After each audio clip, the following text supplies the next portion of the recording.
নমস্কার আমার প্রিয় শ্রোতা বন্ধুরা, আমরা দুই সই মনামি ও গায়ত্রী আবার আপনাদের স্বাগত জানাই আমাদের সইয়ের মঞ্চে। সইয়ের আজকের নিবেদন ভালোবাসি তোমায় গল্পের 30তম পর্ব।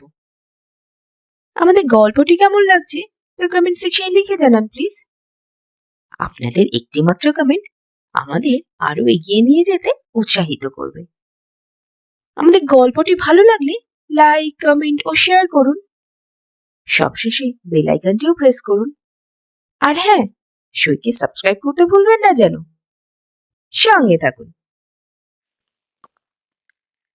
আমরা আমাদের পূর্ববর্তী পর্ব থেকে জানতে পারলাম যে মৌমিতার চাপে পড়ে ইনস্টিটিউটে সোহম এবং বিদিশা তাদের নিজেদের সম্পর্কের কথা সবাইকে জানিয়ে দেয়। এদিকে অপূর্ববাবু আবার বিদিশাকে তার চিন্তার কথাও জানায় যে সে যদি না থাকে তাহলে বিদিশার কি হবে। সেটি নিয়ে বিদিশা আবার তার বাবার সাথে রাগারাগিও করে। তো আগে কি হলো সেগুলো জানতে হলে আমাদের পর্বের সঙ্গে থাকুন। অপূর্ববাবু অত্যন্ত পরম স্নেহে মেয়েকে বোঝালেন যে জীবন সবসময় অনিশ্চিত, কিন্তু তার জন্য আগে থেকে হা হুতাশ করলে চলবে না।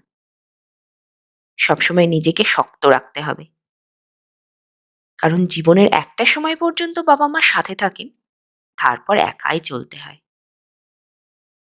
নতুন সম্পর্ক কোথাও জুড়তে থাকে, আবার কখনো ভাঙতে থাকে, কিন্তু তার জন্য বিচলিত হলে চলবে না। মনকে শক্ত করে চলার পথটা একাই চলতে হবে।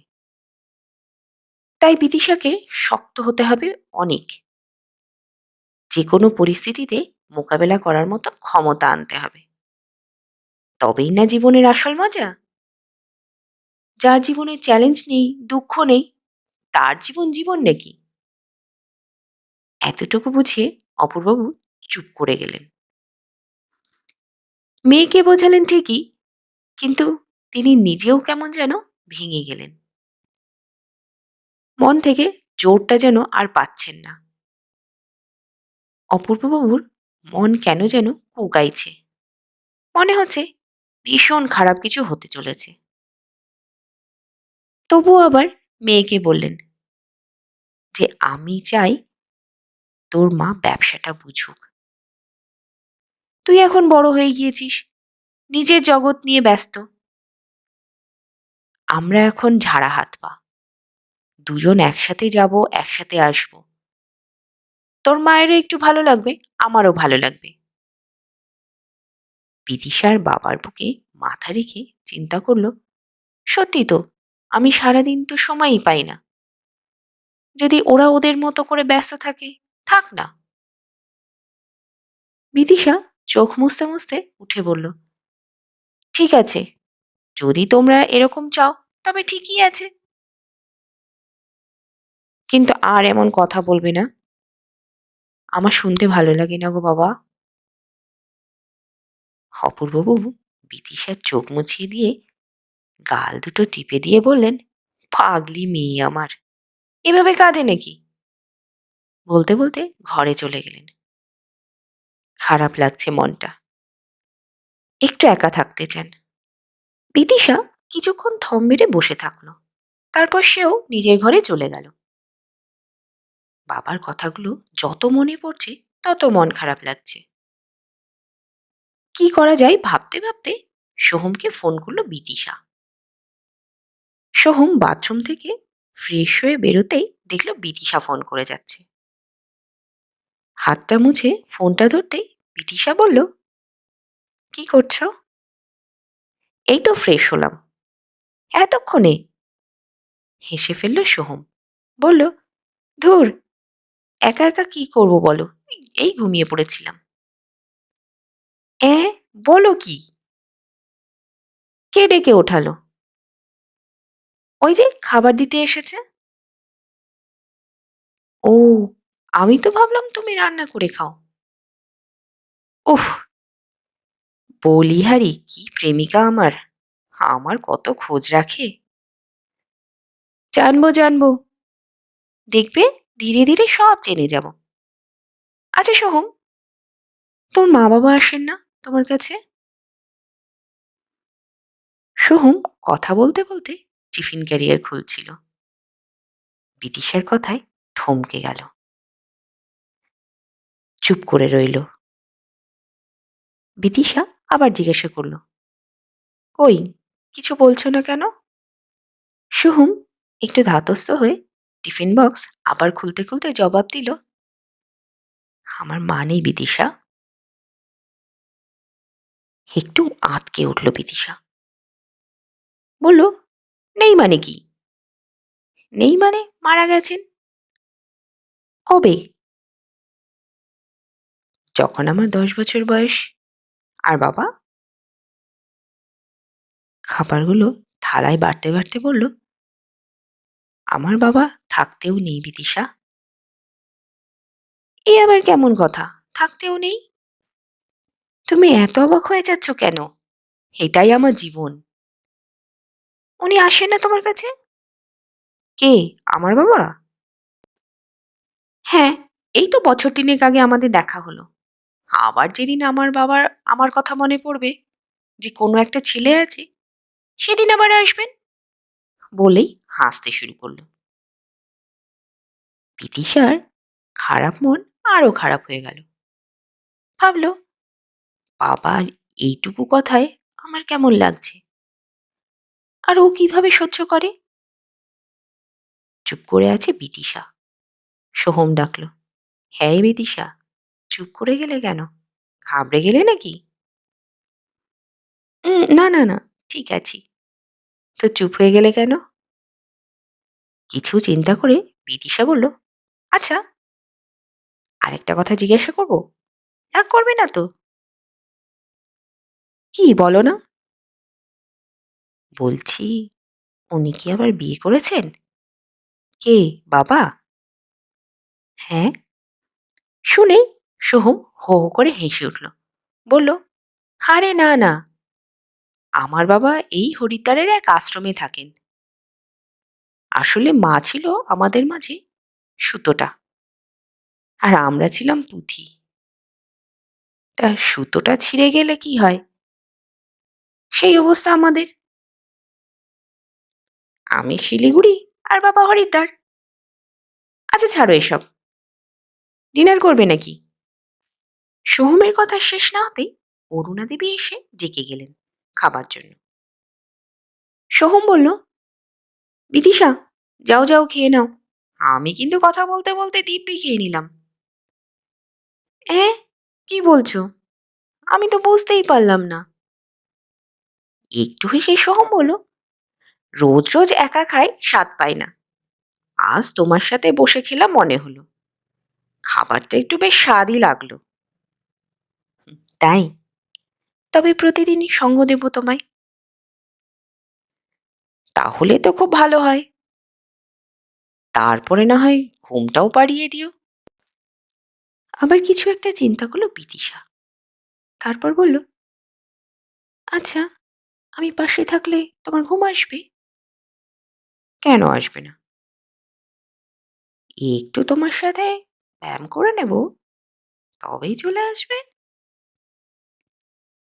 খাওয়ার পরে ব্যায়াম মানে? মানে, হেসে ফেলল সোহম। বিদিশার আবার ডাক পড়ল। সোহম বলল, ডাকছেন বোধহয়, যাও, কাল কথা হবে। Good night. গুড নাইট বলে বিদিশা চলে গেল। বিদিশা যতক্ষণ কথা বলছিল, সোহমের মনে হলো ওর ঘরটাই যেন প্রচুর আলো ঝলমল করছিল। বিদিশার চলে যাওয়ার সাথে সাথেই সব কেমন যেন ঝিমিয়ে গেল আবার। সবকিছু গুটিয়ে ব্যালকনিতে এসে দাঁড়ালো সোহম। বেশ হালকা একটা ঠান্ডা হাওয়া ছেড়েছে। গাছগুলো কারো অপেক্ষা করতে করতে যেন ঘুমিয়ে পড়েছে। চারিদিকে একদম নিঝুম।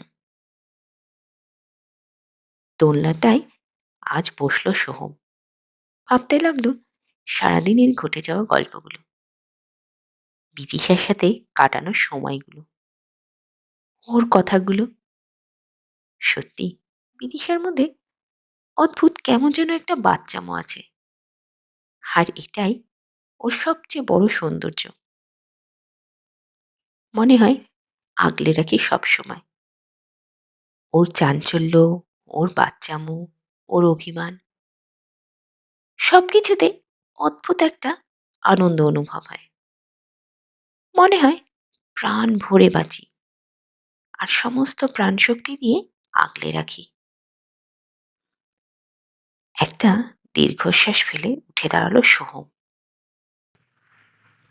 সিগারেটটা অ্যাস্ট্রেতে ডলে ঢুকে গেল ঘরে। বিছানাতে শুতেই মনে পড়ে গেল বিদিশাকে বলা ব্যায়াম করার কথা। একা একাই হেসে উঠল সোহম। মেয়েটা বোধহয় আজ সারা রাত কিছু একটা ভেবে ঠিক কাল এ নিয়ে জিজ্ঞেস করবে, ভেবেই হাসি পাচ্ছে সোহমের। আপন মনে নানা কথা ভাবতে ভাবতে চোখটা ধরে এলো সোহমের। ঘুমে অচেতন সোহম। সারাদিনের ক্লান্তি বাঁধ ভেঙে এসেছে সোহমের চোখে। ঘুমে অচেতন সোহম। সারাদিনের ক্লান্তি যেন বাঁধ ভেঙে এসেছে সোহমের চোখে। রাত প্রায় ভোরের দিকে হঠাৎ করে মনে হলো সোহম যেন সেই ছোট্টটি বিছানায় শুয়ে আছে। মা এসেছে, মাথায় হাত বুলিয়ে দিচ্ছে আর ঘুম পাড়ানি গান গাইছে। সোহম মাকে একবার দেখার জন্য বহু চেষ্টা করছে, ডাকছে, মা, মা, এসেছো মা? কিন্তু গলা দিয়ে আওয়াজ বেরোচ্ছে না। তখনই একটা কাচের গ্লাস যেন পড়ে গেল মেঝেতে। কাছের গ্লাসের আওয়াজে ধর্মর করে উঠে বসল। সারা ঘরে গুমোট অন্ধকার। পর্দার ফাঁকা দিয়ে কাঁচের জানলায় দেখা যাচ্ছে কালচে নীল রঙের আলো। খুব কষ্ট হচ্ছে বুকে। গুমোট ঘরে দম বন্ধ হয়ে আসছে। বেসামাল সোহম বুঝতে পারছে না কিচ্ছু। কোথায় আছে, ও নিজে কি করছে, দিনটা রাত, কিছুই যেন তার মাথায় ঢুকছে না। শুধু মনে হচ্ছে ছোট্ট সোহমও হাতড়ে হাতে ব্যালকনির দরজাটা খুঁজে পেল।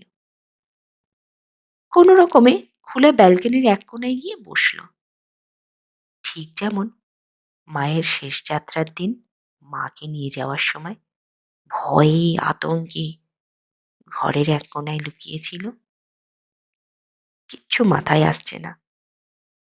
চোখের সামনে স্পষ্ট দেখতে পাচ্ছে সিঁদুর মাখা মায়ের মুখখানা, আলতা মায়ের পায়ে, একটা লাল শাড়িতে মুড়ে মাকে বল হরি হরি বল ধ্বনিতে নিয়ে যাচ্ছে।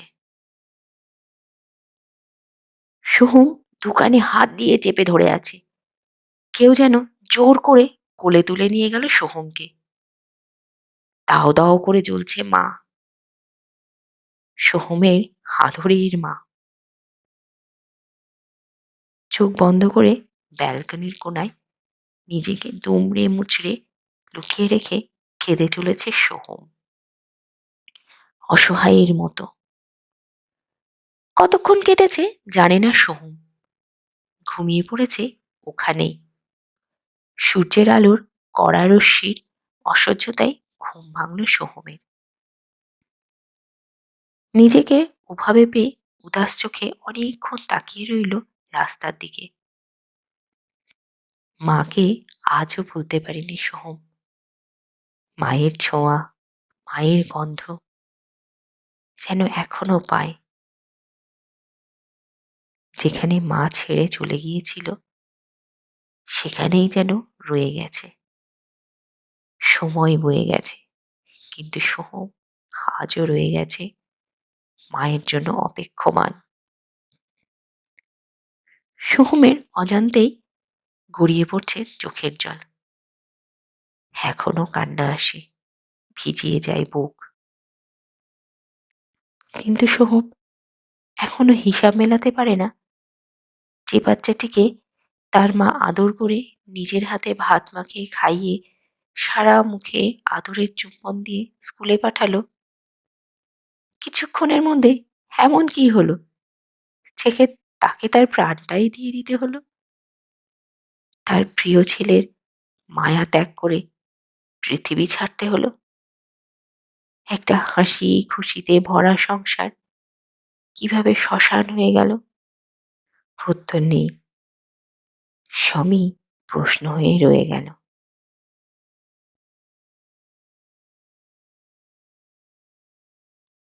তো বন্ধুরা, কেমন লাগলো আজকের পর্ব? আজকের পর্বটি কেমন লাগলো তা কমেন্টে জানান প্লিজ। এবার বিদিশা কি সোহমকে তার পুরনো স্মৃতি থেকে বের করে আনতে পারবে? সোহমকে কি সেই ভালোবাসা দিয়ে পরিপূর্ণ করতে পারবে? সেটি জানতে হলে আমাদের পরবর্তী পর্বের সঙ্গে থাকুন। আজ এই পর্যন্তই। খুব তাড়াতাড়ি আবার দেখা হবে। ধন্যবাদ। ভালো থাকবেন।